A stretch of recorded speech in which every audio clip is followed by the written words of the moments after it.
वस्सलाम अला रसूलिहिल करीम। अम्मा बाद फ़अऊज़ु बिल्लाहि मिनश शैतानिर रजीम। बिस्मिल्लाहिर रहमानिर रहीम। क़ाल अल्लाहु तआला व तबारक ला उक़्सिमु बिहाज़ल बलद सदक़ल्लाहुल अज़ीम।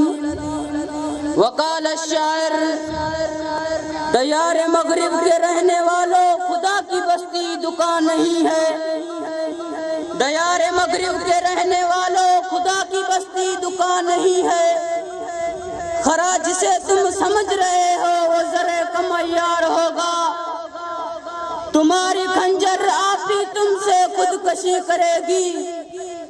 जो शाख पे आशियां बनेगा वो अपनाए पायदार होगा। बहा लो खून सड़कों पर मगर इतना जरा सोचो। बहा लो खून सड़कों पर मगर इतना जरा सोचो। वतन जब तुमसे मांगेगा तुम्हारे पास होगा क्या। तेरे आजाद बंदूकी न ये दुनिया न वो दुनिया। वहाँ जीने की पाबंदी, यहाँ मरने की पाबंदी। जहर जिंजी जिंदगी दुख जे जादे शेर की सुमन से जंजीरांदा हैरत सा। जनाब आली वक़ार, मेहमानाने गिरामी, ऐ मुजा हम सफर साथियों भाइयों, अस्सलामु अलैकुम व रहमतुल्लाहि व बरकातुहू। मुजा दोस्तों, अज मुझी तकरीर जो उन्वान है, जे करे तमा पाकिस्तान के बचाइण चाहियो था पो कश्मीर मां के बचायो हुंदो। मुझा दोस्तों, हकीकतन कश्मीर पाकिस्तान जी शहरगाह है। ही मक़ूलो हर हिंद मुसलमान जी जुबान ते आहे ऐं हर पाकिस्तानी जी जुबान ते आहे। अवामुन नास सां वठी करे असांजा हुक्मरान कराम ताईं इहो रतबुल लिसान आहे।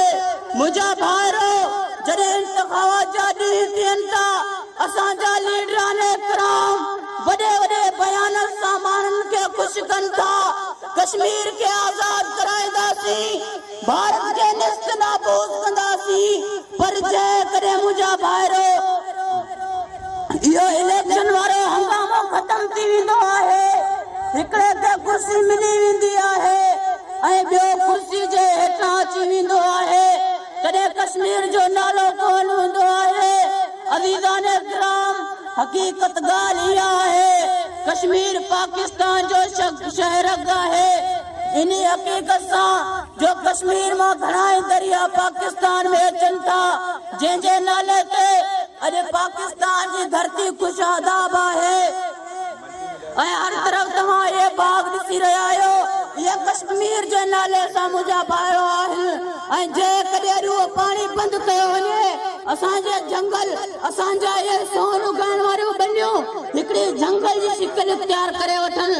मुंहिंजा भाइरो, हकीकतन ॻाल्हि इहा आहे, अंग्रेज ऐं हिंदू अची करे पंहिंजी नाकामी साज़िश सां, पंहिंजे कामयाब साज़िश सां अची करे इहो कश्मीर हिंदुनि खे ॾिनो। पर अव्हां खे इहो पुछां थो, असांजे हुक्मराननि छा कयो? असांजे हुक्मराननि कहिड़ा ख़त ॾेखारिया? अंग्रेज पंहिंजी साज़िश सां इहो कश्मीर हिंदुनि खे ॾेई छॾियो, हिंदुनि जी कोशिश सां। पर मुंहिंजा भाइरो, अॼु असीं सोचूं असांजे हुक्मराननि छा कयो?